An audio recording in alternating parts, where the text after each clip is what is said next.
It's a flat salt lake about 170 kilometres long. When it floods, when the rains come, the fish they lay dormant in the rivers until it rains, and then they get washed down the rivers. And this attracts birds from all over the country. They come to Lake Eyre. So there's a feeding frenzy on the birds in the lake. So that's the big attraction. But I mean, it's amazing whether that happens or not, just because of its vastness and the history of that area. You know, it's just on the edge of Lake Eyre is where the overland telegraph line was built, and the Ghan railway line, which connected South and North Australia from Adelaide to Darwin back in the late 1800s. So there's a lot of history there, a lot of spectacular scenery, lovely old architecture, and stunning mountain ranges as well. So that's where we are first. Arkarul is actually a very rich mineral environment, and great mountains and cute little yellow-footed rock wallabies there too. You got to accentuate the positive. Wow, I feel good. A little bit of feel good goes a long way. You're listening to Karen Swain, teacher of deliberate creation, accentuating the positive, showing you a way to a better life. Accentuating the positive, it's not just fad, it's sanity. Who in their right mind would accentuate anything else? If you feel like that's what you want to do.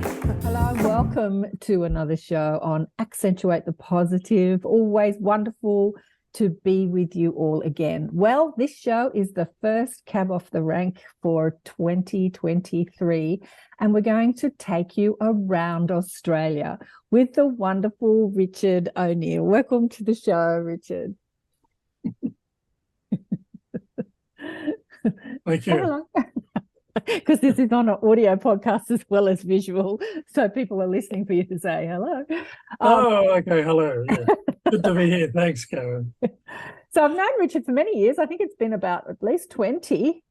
We met through the Academy of Light, which was a Monday night event that I was facilitating many years ago, showcasing spiritual teachers, and we did a meditation, and you came to quite a few of those, Richard.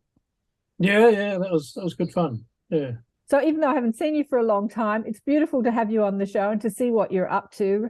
I felt it would be great to start the year off with a bit of a tour of Australia for all those people that write to me and that watch and listen to the shows that say, oh, I'd love to come down under one day. I'd love to visit Australia.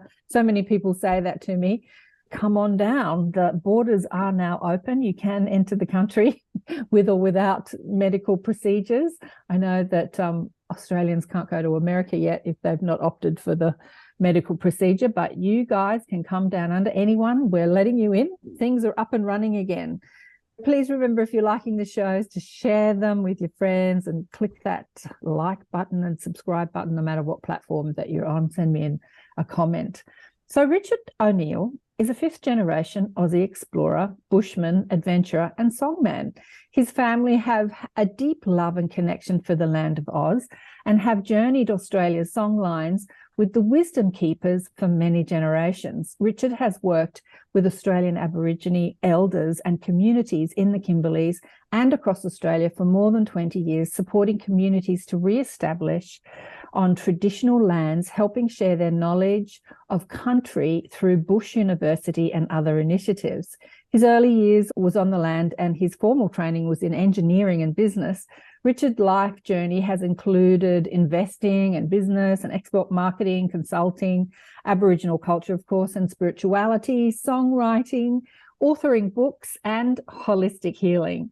His life experience and global travels has enabled him to see a bigger picture, how we create the material world through our worldly experiences, beliefs, and actions.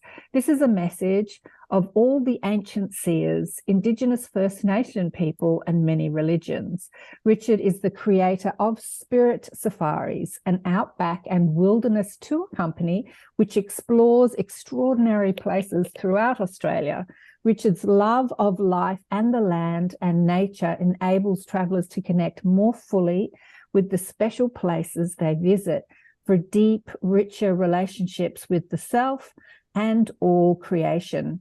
Humanity is now being called to take notice of this beautiful planet Earth for the great journey we are all travelling together. Aligned with that, Richard has initiated a number of projects, including writing vitality toolkits for schools as part of a big picture project. So you've got a few websites going on here. I think the australianvisions.com.au is the one that is the toolkit, right, Richard? Yeah, the toolkits are available there, and also a vision quest that we're operating online and have been running in the bush over the years as well. So we've been collecting vision statements, vision expressions in different forms, and so they're being promoted and published through Australian Visions. And you've got another website called danceforthetrees.com. What's that one about? This is about celebrating nature and hopefully creating the biggest party on the planet. I believe that, in fact, the first name of my tour business was Song and Dance Adventures, because singing and dancing is what in traditional cultures know creates our world. It brings out the emotion, and the dance is the action element. But Dance for the Trees is just over 100 years old now. It was initiated originally in Kenya in Africa and became the biggest tree planting organisation in the world, or initiated that. And so we're trying to raise awareness of that and support communities to have a focus on nature, to create and bring about a celebration in their own communities. A lot of it's happening now, but in different ways. But it's a way to raise awareness of nature, get more people actively engaged, and to provide fundraising within communities for nature care projects. Perfect. Sounds fantastic. And of course, spiritsafaris.com is your tour guide business. And I was just asking Richard if he has some photographs, and he goes, yeah, millions of them. And I'm like, where are they? They're not on your website. And he goes, no, but they are on, there's a Pinterest page. So on pinterest.com.au/spiritsafaris, you can see a lot of the photographs that Richard and the crew and the team have taken over the years with the safaris of Australia, if you're interested in seeing those. And you've got also Spirit Safaris on Facebook and Dances for Trees on Facebook page as well. Well, we are going to talk about your travels, but I'd love to, share a little bit of your story, how you were working in the corporate world. How did you get into singing the songlines and talking to the earth and spirituality? How did your awakening start? Well, I as I said, you said, I studied engineering. I'm a mechanical engineer. As a teenager, tinkering with cars and engines was the way to go and seemed logical to do engineering. I was very fortunate to get a student exchange overseas to Switzerland, actually, and I've actually been in a nuclear reactor, so inside, wearing pink slippers and an X-ray badge to make sure I didn't glow too much in the dark. That was a wonderful experience. I travelled 5,000 k's around Switzerland, around Europe at least, and gave me a different perspective on the world and Australia and my life. But I came back from that and got stuck into engineering, and then I also invented something and took that overseas, promoting that, and into America and Canada, and sold a few in Europe. But that sort of launched my longer term career, which was export marketing consulting. So I've worked with numerous Australian manufacturers, quite large ones and small ones, exporting product into mainly Asia. But it also got me to South Africa, South America, Europe, of course, and America, and a lot of Asia. And so it was a wonderful opportunity to explore the world and see things from a different perspective and meet a lot of different cultures. It also helped me see that Australian manufacturing wasn't going to be too competitive, because there was a lot of cheap product coming out of Asia. And so I actually went back to, I suppose around the same time I was a bit challenged financially and got involved in a program called Money and You, and that was a spiritual awakening for me, because in the processes that occurred there, I felt electricity running between people in the group, and I saw Aboriginal spirits in the room, and it was a pretty profound experience. And I ended up supporting programs they were running in Hong Kong and Singapore, and numerous ones they were running in Sydney. But so that was a unusual and special experience. And that after that, I started running some tours up to some. Well, I guess I was questioning my identity as well. So who am I? What am I doing here? So I started looking at my family background, and a lot of that was around Wollombi.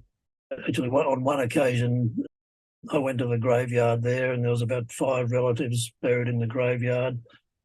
And I was looking for the grave of one of my relos, and there was this cat sitting on a tombstone there. And sure enough, that was one of my relatives.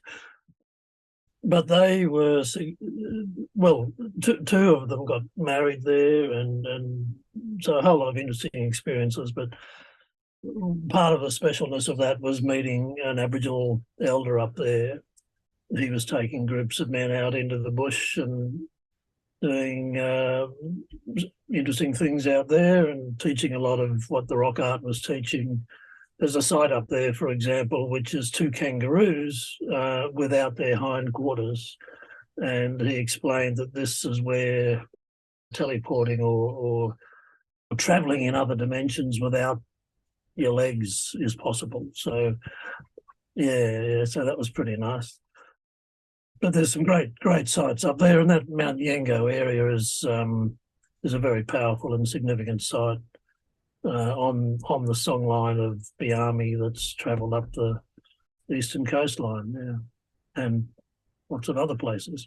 So am I answering the question? What was the question? How did I get into this? Oh, yeah. So I'm out there in the corporate world and seeing that we're not going to, things have got to change. So I went back to creativity. What's it all about, And I thought the guys that knew a bit about creativity were the people that had survived here for 40,000 or more years sustainably. From then I went into Bush University, which was a program up in the Kimberley.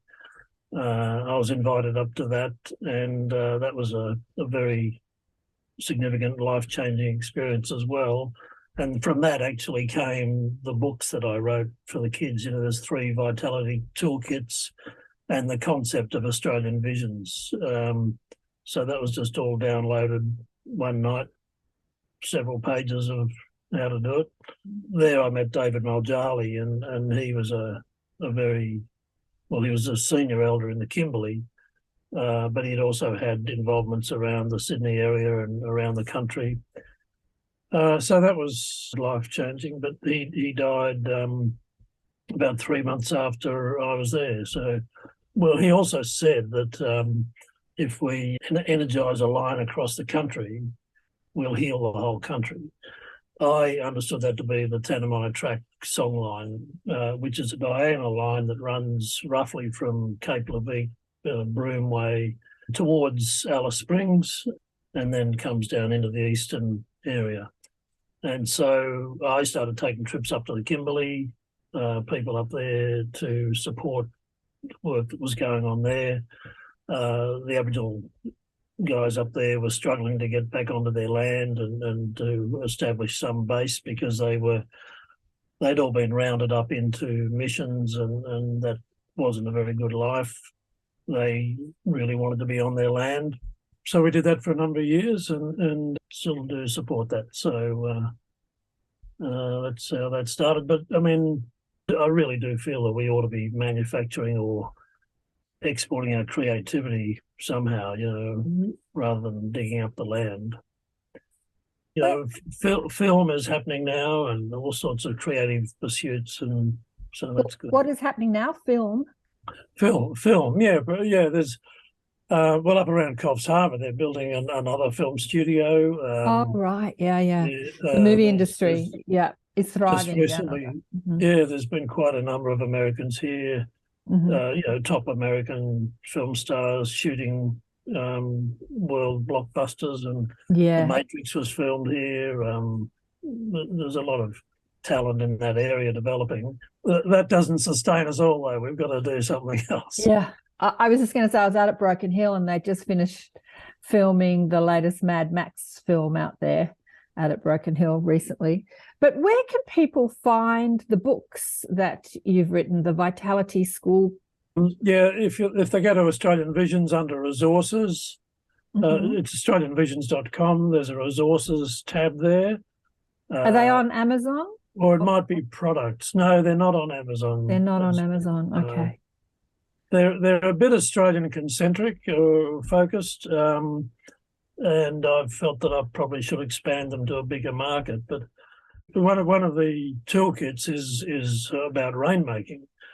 People might think that's not possible, but there's been lots of rainmakers in this country and been very successful at it. And I mean, the Australian government does it as well in a different way. But I wrote these songs, 8 songs.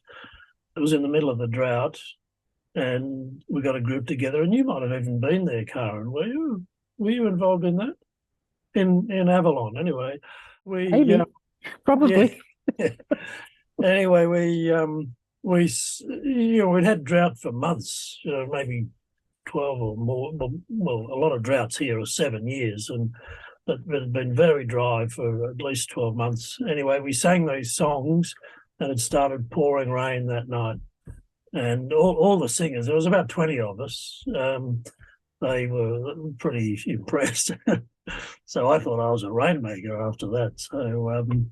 So I went out and did a few rainmaking workshops, and realised that if it didn't rain, then I could be in a lot of trouble and chased out of town. So I guess that was an opportunity that I chickened out from and went in slightly other directions. But anyway, nobody wants a rainmaker now. People want sun dancers rather than rain dancers. Yeah, well, we've been inundated with water over the last, all summer, really. I noticed that on your Facebook page, you had a photograph of the floods in Western Australia. Like we had huge floods in New South Wales not so long ago, and just recently Western Australia's been flooding. Yeah, we've got too much rain. So everyone, around the net is sort of screaming, like you said, the governments are making the weather, like the fires and the floods, they're making it happen. What do you think about that? Like geoengineering, I think it's called. Yeah, look, that's been going on for a long time. They were doing it in the Second World War. Right. I don't know. There's a lot of noise on the net about conspiracy theories and governments doing this weather manipulation. I think it's hard to find the evidence, the truthful evidence. I know there is government rainmaking, with good intent, but I don't know that there's a lot of bad intent behind what is attempted.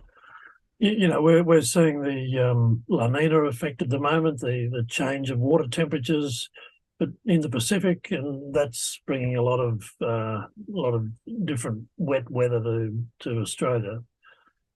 But we've certainly got extremes now, and I think it's all part of the big call by nature.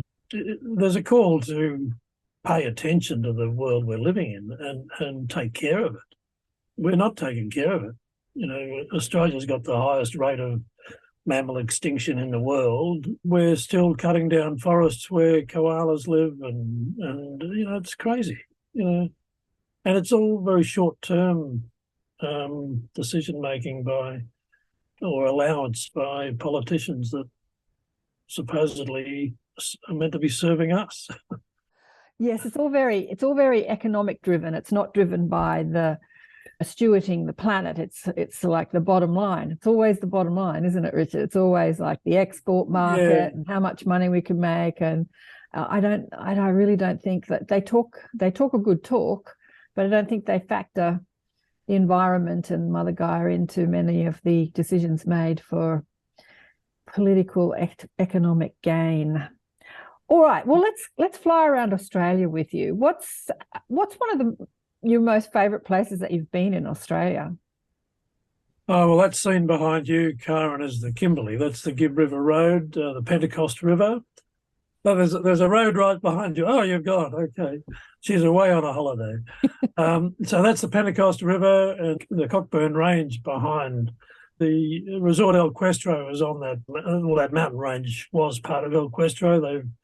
They've reassigned some of the land around there in the last couple of years, but it gives you an idea of where it is. It's about 2 hours drive west of Kununurra, which is near the West Australian border, West Australian Northern Territory border, in the far north of Australia, the northwestern corner.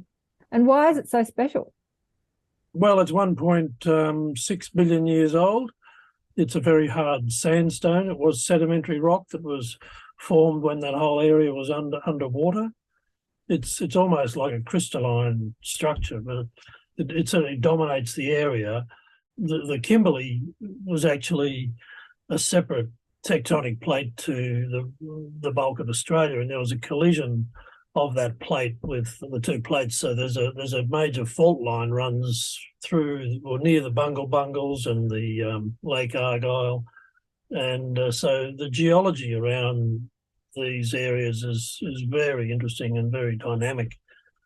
Another special thing about that mountain is that's if you've seen the movie Australia that Baz Luhrmann created and produced a number of years ago, it's that mountain on which the elder had his campfire during the ending scenes of that movie. And the cattle, of course, that were on El Questro, they used to say they were movie stars because they were in the movie Australia as well. Fabulous. So if you want to see a bit of that country, I guess that movie's a great way to see it.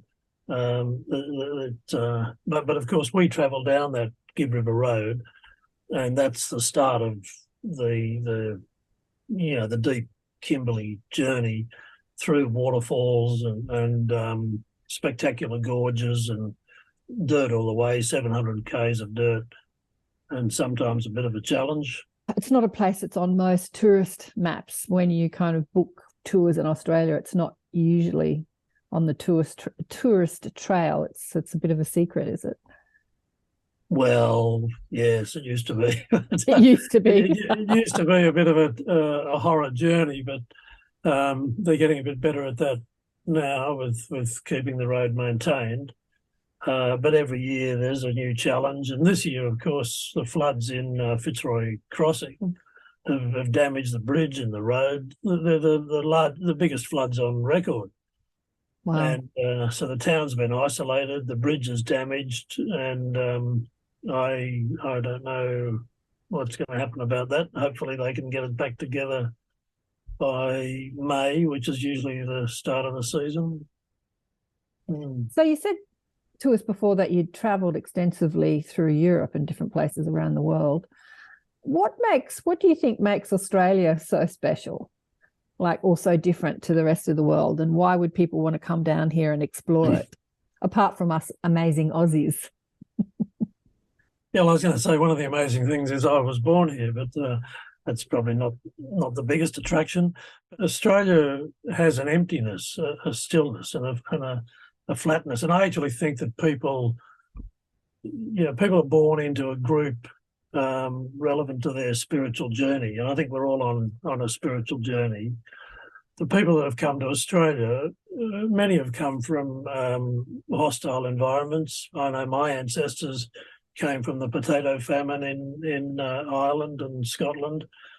This place is a great leveller. The landscape, the levelling of the landscape, which is what most of Australia is. It's fairly flat and big distances of open plains and deserts.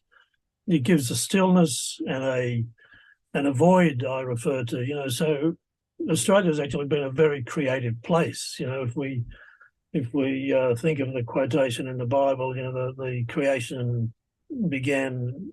There was a movement in the void, in the emptiness, which is what meditation's about as well. In the stillness, creative thoughts come, and so Australia's fantastic place to develop your creativity or to connect with a deeper part of yourself when you can get out of the noise of the busyness of so much of life in other places. You know, I live just 40 kilometres away from the city of Sydney, and often on the beach here, there's no one there. It's amazing and it's lovely.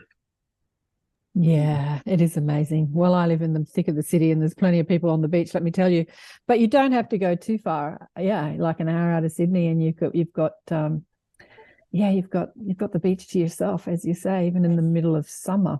Yeah, I just wanted to say to you too, you talk about the emptiness of Australia. When I was facilitating the Academy of Light years ago, there used to be quite a few people that came to talk to us from overseas. And I remember this funny UK guy came and he was talking about apports. He was this tiny little UK guy, might have been Irish, might have been Scottish. Anyway, do you remember him? I cannot remember his name. And he was talking about how all these apports happen. Do you know what the apports are? Like things just drop out of the sky. He would he'd live in the middle of the country and have fish on his driveway, and old keys and old locks and things would just like move through the anyway, he was fascinating. I remember one girl said to him, "Can you bring my dog back? I lost my dog." And he said, "I can't do this. It just happens. It's a phenomenon that happens around me. I'm not in control of it. It just happens around me." But anyway, I asked him that same question, how do you find Australia? And he said, there is an energy here that's unlike any other energy in the world. It's like a spaciousness, an emptiness, a freedom that I've never felt anywhere else. And I loved that he said that. Yeah. Mm-hmm. But you wanted to say something else? You wanted to elaborate on the spirits? Well, just on that, it changes the attitude of people too, to be less stressed and more open. There was a Japanese guy that came here and he just loved the light. You know, that was his big thing about Australia. And certainly, you know, we've got a lot more sun than a lot of other places. And so he was pretty stoked with the light. I was going to say Spirit Safaris, that name, I think we're all on a spiritual journey. I mean, we're all travelling around on the planet at about 18.6 miles per second, so you can't deny that we're not going somewhere. I think we're all evolving as well, and spiritually, that's where I've sort of refocused some of what I'm doing. The vision quest that I'm doing is more about the inner journey than the outer journey, but the yin and the yang are always at play, and the outer journey sort of brings up things to deal with on the inside. But the Spirit Safaris is about the spirit, you know, connecting heaven and earth, basically. Safari is Arabic for travel or journey. So Spirit Safaris is about the job that we're all doing, I think, which is connecting heaven and earth through our bodies and through our hearts so that we can be whole and fulfill what the journey that I think is for everyone, which is to be love. Be more connected to the love that we are. So what is the Indigenous First Nation people, what have they taught you about who we are in your dealings with them, or even in your dealings with them in spirit? That's probably a big question. What first came to mind was the tribalness of many ancient cultures really creates a strong connection to earth and I think the lower chakras in the body. The groundedness, you know, through necessity of survival, the sexual chakras and the base chakras, whereas Christianity and the other teachings are about from above. You know, it's about the heaven. So bringing those two together, which is what's happening in Aboriginal cultures now. There's many Aboriginal people that are seeing the union of the two. So that's certainly something. Seeing that, you know, traditional tribal behaviour is about lower chakra energies principally, whereas Western culture or Christian teachings, spiritual teachings have been about upper body energies. But this body is our temple, and bringing it all together is what creates our wholeness and our ability to create more in integrity of who we are as well. But another big lesson of the Kimberley was what they referred to as men's business and women's business. And I know that's not a popular topic these days. The Chinese refer to yin and yang, and the Indian cultures refer to the three aspects of energy, to the Holy Trinity in Celtic and Indian culture. But without opposites, the physical world doesn't exist. And so, your body's held together by the positive and negative charges of every atom in your body. So we have to navigate between these positives and negatives. And I think a lot of what we see outside of ourselves is distraction.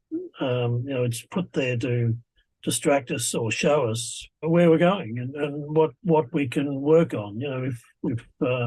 I'm a fan of The Disappearance of the Universe by Gary Reinhardt, which is a simpler version of A Course in Miracles and an introduction to it, and The Disappearance of the Universe is referring to moving into that place that the Aboriginal elder Muljarli referred to, going through the veil into a state of grace and acceptance.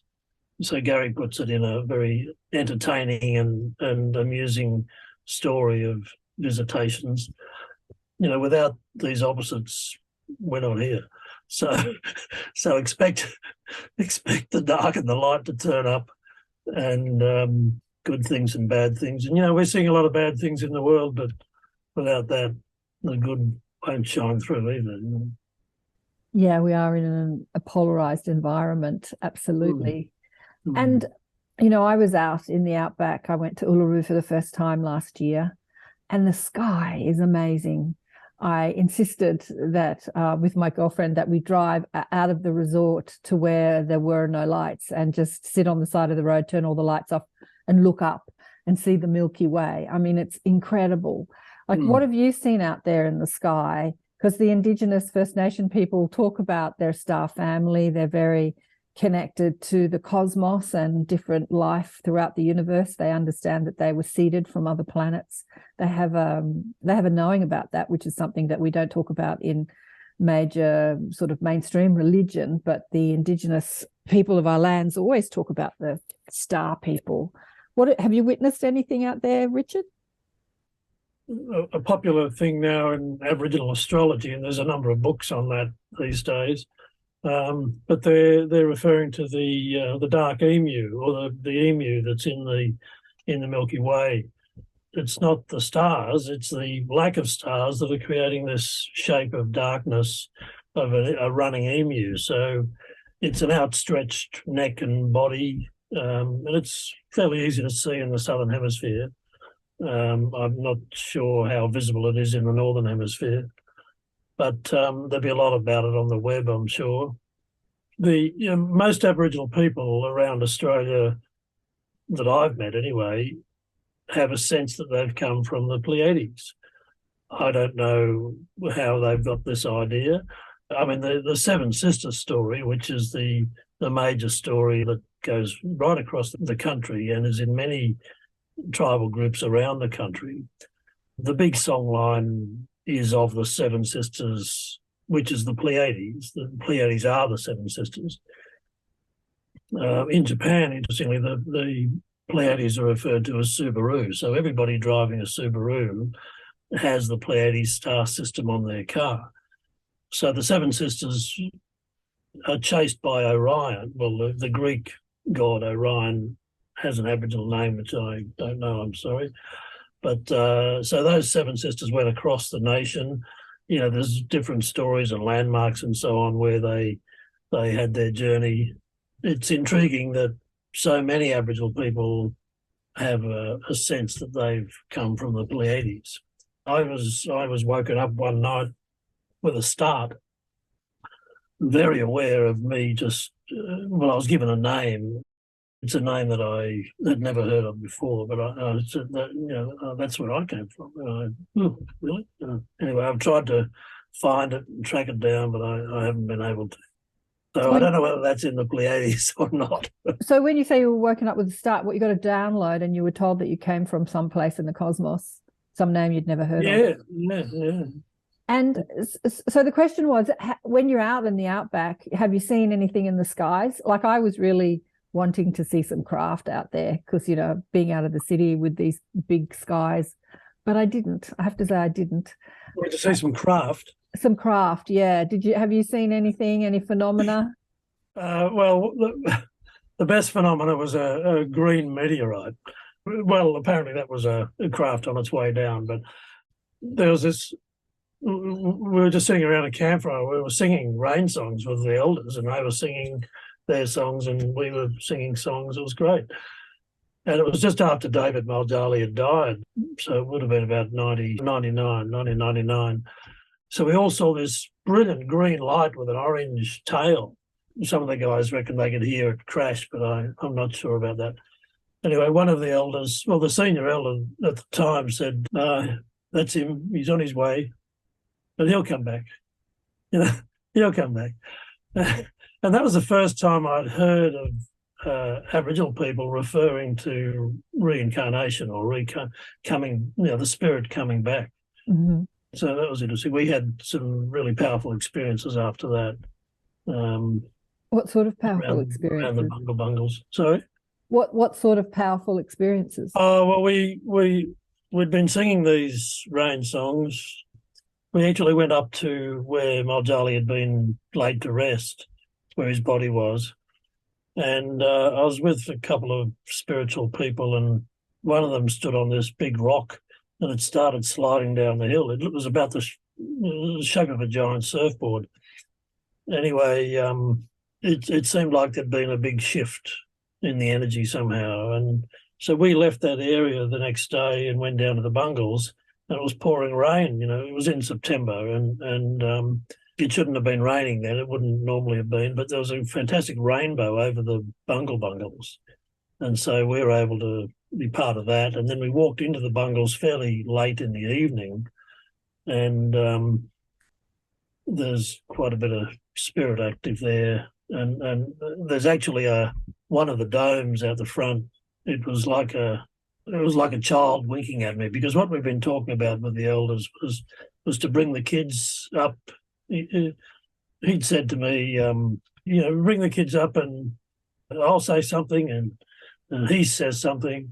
You know, this is how he's just explaining it in his simple terms, and it seemed like a good idea, you know, because kids love things like that. But so we went into the darkness of there was a lovely bird, a jabiru bird in the moon, full moon as well. It was a pretty special scene.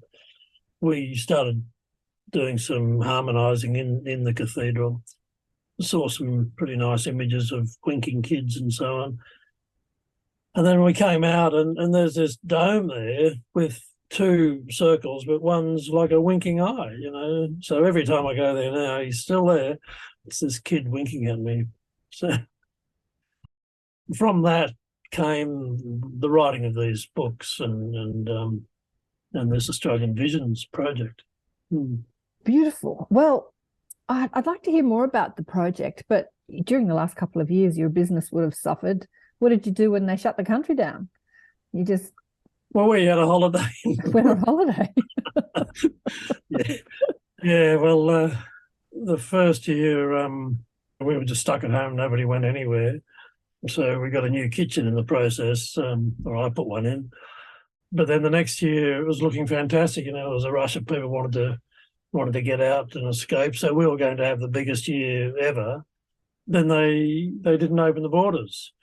Oh, sorry, they closed the borders in Western Australia. So we lost 80% of our customers. So we had the drivers up there, we had the vehicles there. We'd flown one driver back to get another vehicle, and then it was all shut down. So we had people flying from Melbourne to join us in Broome, and they got to Perth and they were told they had to go back home. You know, it was ridiculous. They couldn't tell them before they got on the plane, or they couldn't let them go once they'd arrived in Perth. They had to send them home. we ran thin. We couldn't get all our people across the border. So we still ran a number of tours, but they were below capacity, and the drivers were hanging around impatient, wanting work. It was a pretty slim year. And then That was 2021. yeah, 21? that must have been 21. Yeah. And then 22, we were sceptical about whether things would go ahead because there'd been a rush on accommodation of a backlog from the previous year. So accommodation was very tight, and there'd been a lot of people leave the industry as well because they couldn't get reliable work. So that increased the challenges, and then so we were going to run fairly slim, but then they weren't opening the borders into Western Australia either, so it was very unclear. And then at the last minute, I think it was in March, they said the borders are, well, you can come in with vaccination. So we got a few tours off the ground, but it was a bit of that a was lead. in 2022, yeah, and they've relaxed a bit since then because I went travelling, and what I was amazed, when was it? I think it was June, July. I was out in the centre of Australia. What I was amazed was how many Australians were travelling through Australia, because out at Uluru, which is a tourist destination for people from overseas, there was hardly anyone from overseas. They were all Australians. Australians were seeing Australia. So for people that are listening to this that are thinking of coming down under, what can you offer them, Richard? Oh, well, an adventure to change their life, to expand their creativity, to find inner peace at last, and just have a lot of fun. Yeah. And maybe to find a higher purpose in life, to understand what their life's been all about. But on a more material level, we've got tours in the Kimberley and Lake Eyre and Cape York, one-day trips out of Sydney, and longer, Hunter Valley. My partner's got a lovely property up in the Hunter. We call it the Hunter Valley Kangaroo Retreat. So that's available for weekends or during the week. A lovely place to rest, relax in the Hunter Valley, with about 50 kangaroos on the property. We do trips around New South Wales. During COVID, we were bound within the state, so we started developing some New South Wales outback tours. And there's some amazing things out there, like Gundabooka National Park and Burke and Tibooburra, the Corner Country, Lightning Ridge, the Museum of Ancient Fishes out west, and the Silo Art Trails. We've got specialised tours that tap into all of these special places, including Mungo National Park. Mungo is where the oldest ceremonial burial in the world has been discovered. Quite a number of decades ago, there's been a reburial of actually the remains, but it's a very, very ancient burial technique that was used there. When I went out to Uluru, I didn't connect with any First Nation people except for the odd person that was sitting, selling paintings. Do you take tours out to the rock, out to Uluru? Do you sort of connect with the Indigenous community out there? Yes, yeah. Well, there's a lot of mainstream doing that, and it's been one of the busiest destinations for inbound tourists in Australia.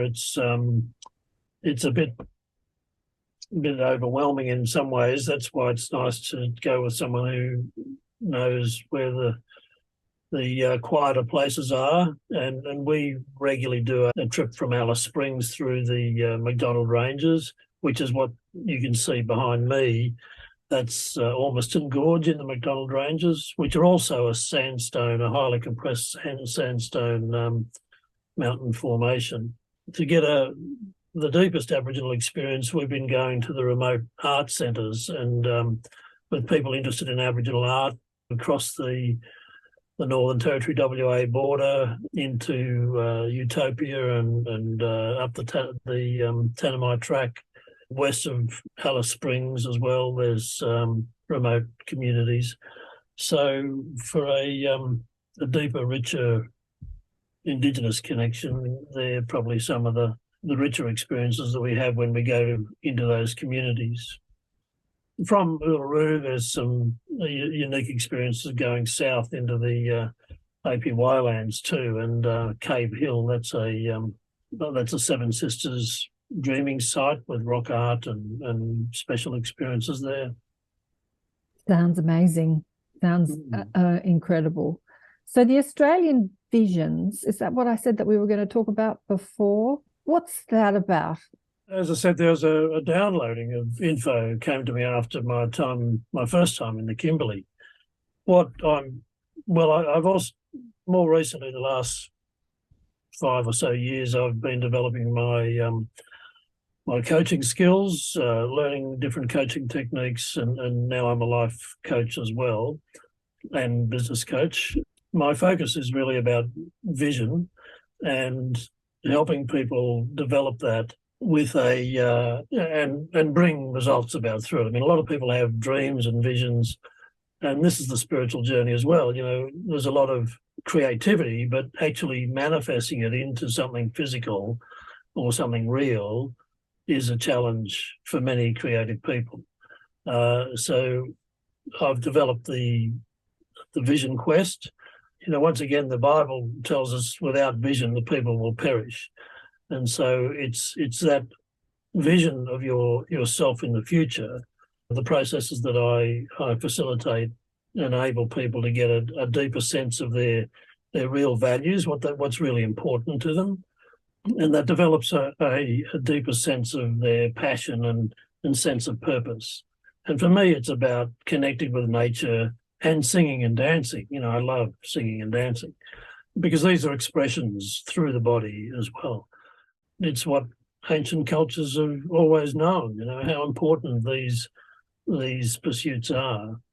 Interestingly, Malaysia developed the vision for Malaysia through creative work, through song and dance. You know, they created a stage show that would bring Malaysia into a new vision of the future Malaysia they wanted to create. So Australian Visions has been collecting visions, vision statements, artistic visual expressions, leaders' visions as well. For example, there's where there's no vision, the people will perish. We have to have a sense of our future, but for most people, knowing that there is a future helps keep you alive for a start. I think the issue with a lot of Aboriginal people is they don't see a bright future. You know, this nation was built on people with vision and longer term vision than what our politicians are working on now. Their vision is limited to 3 years or their electoral term, whereas we had things like the Snowy Mountains scheme where there was a long-term vision for the nation. I use the example of Aboriginal kids that I met at an art centre, and they had a vision board. They'd written up on their board at the arts centre what they wanted to do with their future. And so they were teachers and policemen, maybe a doctor, I can't remember. But you know, there probably would have been 10 or 12 or 15 different statements from different kids. But they were all very narrow because that's, you know, policemen and teachers, because that's all they knew. That's all they saw. Some of the teachers, you know, a good teaching is to, if you want change, you've got to get out of the environment you're stuck in. And that's Vision Project is also trying to do, is to help people see a bigger picture of what their life can be. Their life personally or our life collectively? Well, I call it the Big Picture Project, and it's about integrating everybody with the land and with each other. So we use these maps of Australia where people express their own vision, either artistically or verbally, or, you know, in text. The integration of our visions with nature will strengthen the whole nation. Sounds amazing, darling one. Sounds amazing. You know, in 2016, I had a woman on the show called Robbie Holtz. Did you meet Robbie? She came out here on a vision quest Robin Holt. Robbie Holtz, Robin Holtz. Did you meet her? She's an American. She came out here. Her partner, her ex-husband, came out to Australia. He was in a wheelchair. He met an Australian naturopath in a bar one night, and I think he was having a few sort of issues, and the Australian naturopath said, you have to go to outback Australia and meet the Indigenous elders of our land, and they'll fix you. And so this man, it was before he met Robbie, this man in a wheelchair, quadriplegic, got himself into the the red centre, the centre of Australia. She did have the woman in the bar, the naturopath, did give her a name of someone, a connection in Australia. And he spent, I think, 10 days in the outback, and he walked back to the States. He walked off the plane. And the Indigenous said to him, the First Nation people, or the original people, said to him, you're the white man that we're going to give all our secrets to, because the Australian First Nation people have always been very secretive about their dreaming or their knowledge or wisdom. This happened many years ago, I think over 20 years ago, and they revealed all their secrets. And so he wrote a book called Secrets of Aboriginal Healing. And together, Robbie and he wrote a book called Aboriginal Secrets of Awakening. And it was interesting, Richard, when I read it, it was like everything that I had been reading and teaching and downloading from my guides.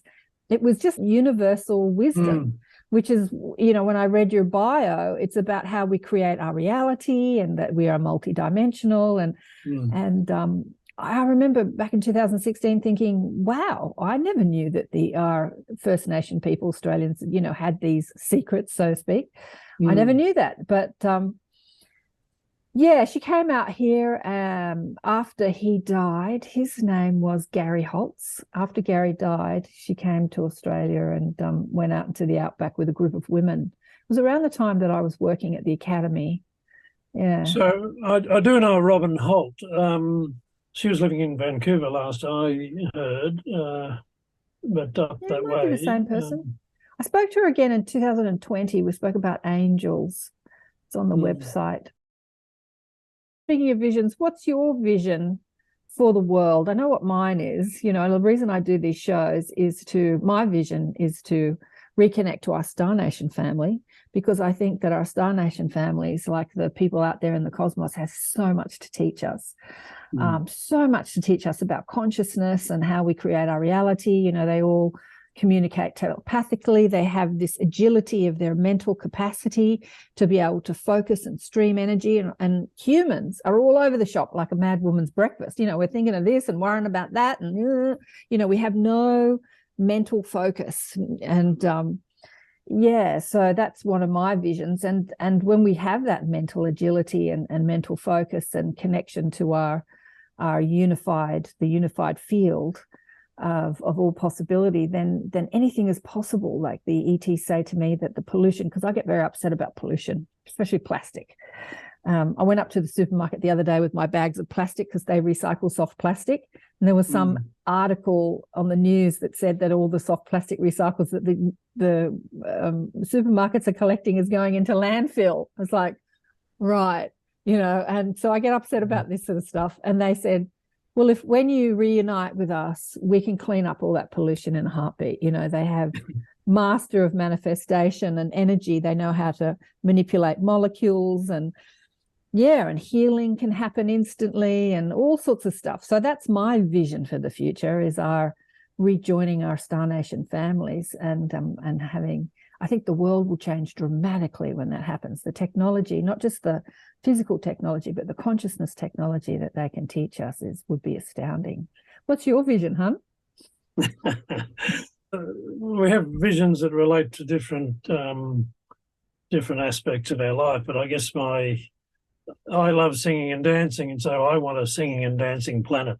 And for me, that's a planet that's celebrating in joy and abundance, and me in the middle of that, traveling around and having a lot of fun.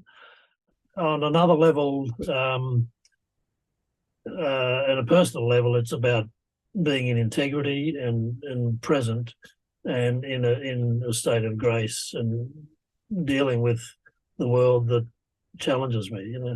One of the aspects of Australian Vision's project was about listening to the land and having a vision come to us from the land. What's the land want or say? And Uluru said to me that it's my groundedness, my presence, and my integrity that brings people to me. I'd like all those qualities, and so many people are not present. They're thinking about what just happened or into the future, and but that's where things happen in the present moment, and but that's the big challenge for most humans, is to be there. But when we are, I think that's when the spiritual connection is going to happen as well, and it's happening. It's accelerating for individuals. Yeah, to be here now. Well, Yeah. I can attest to that. You are a very honest, very in integrity, beautiful, open person and grounded person. So having known you for about, it's got to be at least 20 years. I think it was about in the early 2000s. I think I met you. Because I know where I was living, because I used to move a lot, and so I remember the houses where I was living. It takes me back to the year. So it was like 2000. It was 2002, I think. That was the year that Karen and Marie and I went off to see John of God in Brazil, and then we spoke about that at the Academy of Light. Yeah. For people that want to see the beautiful photographs that Richard and his team have taken over the years, go to the Pinterest page, because it's on the Pinterest page, it's not really on the website. So it is pinterest.com.au/spirit safaris, and you'll see some of the amazing photographs that Richard's taken over the years. When's the next outback adventure kicking off? Our first booking at the moment is to Arkaroola and Lake Eyre. So what we normally do is take vehicles from Sydney through South Australia and Queensland up to the Kimberley for the season up there. It's a winter season, May, June, July, August in the Kimberley. Which is the best time to be in the centre of Australia, having been because it's so hot out there when it's summer. So winter, it's just beautiful. Yeah, so beautiful days, clear days usually. Clear, beautiful, like mid-20s, just stunning. So when's that happening? June, July? Well, that's the Kimberley program, and we'll have other tours before that. Regional New South Wales, some of the highlights and rock art that's in New South Wales and Aboriginal sites. We're doing a silo art tour at the end of April, and a tour to Lake Eyre and Arkaroola. We've got a number of Lake Eyre tours. Lake Eyre will be big this year. For people who don't know what Lake Eyre is, just a quick overview of Lake Eyre. What's Lake Eyre? Well, I'm not sure if it's the largest salt lake in the world, but it's the catchment area for Lake Eyre is 1/6 of the whole Australian continent. So there's rivers flowing into Lake Eyre from all directions, out of the deserts and out of Queensland and so on. It's 38 feet below sea level, or about 16 metres, and it's where Donald Campbell broke the world speed record back in 1964. So it's a flat salt lake about 170 kilometres long. When it floods, when the rains come, the fish are all, they lay dormant in the rivers until it rains, and then they get washed down the rivers, and this attracts birds from all over the country. They come to Lake Eyre. So there's a feeding frenzy on the birds in the lake. So that's the big attraction. But I mean, it's amazing whether that happens or not, just because of its vastness and the history of that area. It's just on the edge of Lake Eyre is where the overland telegraph line was built, and the Ghan railway line, which connected South and North Australia from Adelaide to Darwin back in the late 1800s. So there's a lot of history there, a lot of spectacular scenery, lovely old architecture, and stunning mountain ranges as well. So that's where we are first. Arkaroola is actually a very rich mineral environment, and great mountains and cute little yellow-footed rock wallabies there too.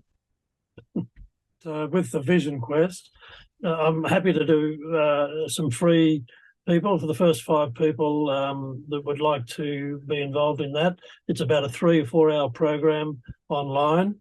If they email me at info@spiritsafaris.com, first 5 will get it for no cost, and it'll change their lives. We can't get better than that. a free session to change your life. Yeah. Sounds amazing, honey one. Sounds amazing. Thank you again for being on the show and taking us around Australia today, Richard. It's been beautiful. And thank you for the opportunity of being here. Thanks again, Richard. Rightio, thank you. Wonderful to have Richard on the show after all these years. I've only known him for about 20 years, spreading the messages and information about this beautiful land down under. It is an amazing place, the outback, the land down under. And he lives up on the northern beaches, which is about, as he said, about 40 minutes, 45 minutes, an hour out of the city, which is another beautiful place. It's where I used to live before I moved back to the city about 10 years ago. We live in the lucky country. It's very beautiful. Well, I hope you enjoyed that, and I hope you come on down one day and do one of his spirit safaris. And I'm not getting a kickback from it. I just thought I wanted to help out a friend. Who's coming up in the Inner Sanctum this weekend? No, where are we? What's the date today? Not this weekend, next weekend on the 22nd or the 21st and the 22nd, Sunday the 22nd here in Australia. Samuel Shen Chong is coming in, who was on the show last year talking about the Thayuba prophecy, the Golden Planet, the book, Abduction to the Ninth Planet, which rocked my world, actually, that book. I think that Richard was talking about the First Nation people, Indigenous or the original people, talking about them coming from the Pleiades and seeding planet Earth. Actually, it explains in this book, the Thayuba prophecy, all of that. It is by a French-Australian guy called Michel Desmarquet, who was abducted in the late 80s, I think, or maybe in mid-80s, by a highly evolved civilization that took him to a 9th category planet and showed them around his planet, and then told him all sorts of mysteries to life on Earth and who we are and what we're doing here and where we've come from and where all the different ethnic species have come from and what planet seeded what ethnic species. And it's absolutely fascinating. And hearing about their technology, we are a category 1 planet, according to the people from the Thayuba prophecy, and they are a category 9. So I wonder what happens in between 1 and 9. That's what my thought was. Unfortunately, Michel Desmarquet is no longer in his physical body. Doesn't mean I couldn't talk to him, does it? Should chat to him in spirit. Anyway, but Samuel's taken up the mantle, the mission to spread the messages in the book. And he's a very well-versed, very informative young man. He's a Chinese man living in Chinese man. He's from China, living in the US, and he's very well versed in all sorts of spiritual philosophies. He's brilliant. So he's going to be our guest speaker, our first guest speaker for the Inner Sanctum online group sessions in a couple of weeks. So I hope you can join us. It'll be a fascinating conversation. Obviously, Samuel hasn't got all the answers to the many questions that I've got about Thayuba.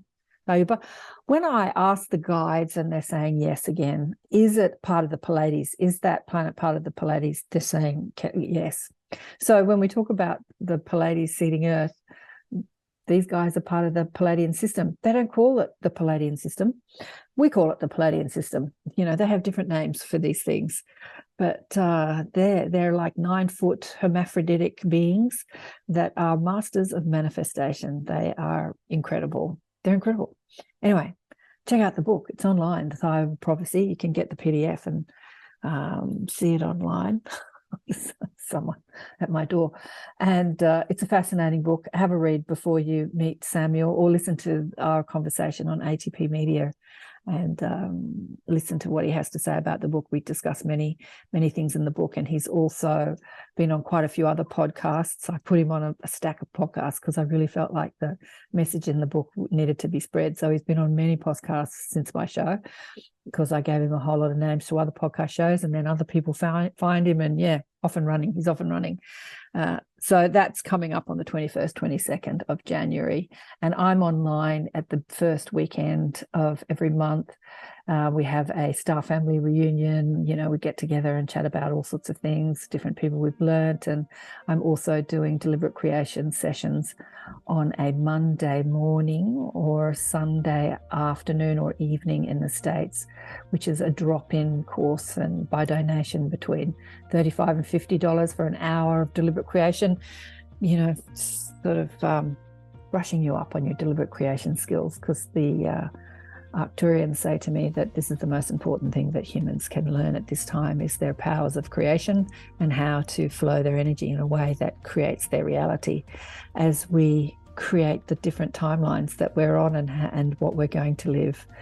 So if you want to join, please let me know, and I'll send you the Zoom link. And also I'm running a Meet Your Spirit Guides course. There's a lot going on for 4 weeks, starting on the 16th, 17th in Australia, 16th in the US, 4 weeks. It's in the evening in the US. It's like midday, mid-morning, late morning here in Australia. Someone emailed me saying, I do a 9 to 5. So if I get enough Australians who want to do the course, I'll do it at night. But at the moment, it's from people from overseas wanting to do the course. And it's an interactive course. I teach you how to talk to your guides. I pair you up with other people and you do readings. We speak to the angels. We speak to dead relatives. We go there. We just do what needs to be done at the time. It's not a set curriculum. I like to go with the flow because I'm constantly guided what I need to talk about, what I need to say. So that's coming up as well. Maybe you'd like to join us for that. So I'm going to go. It's been a bit of a long show.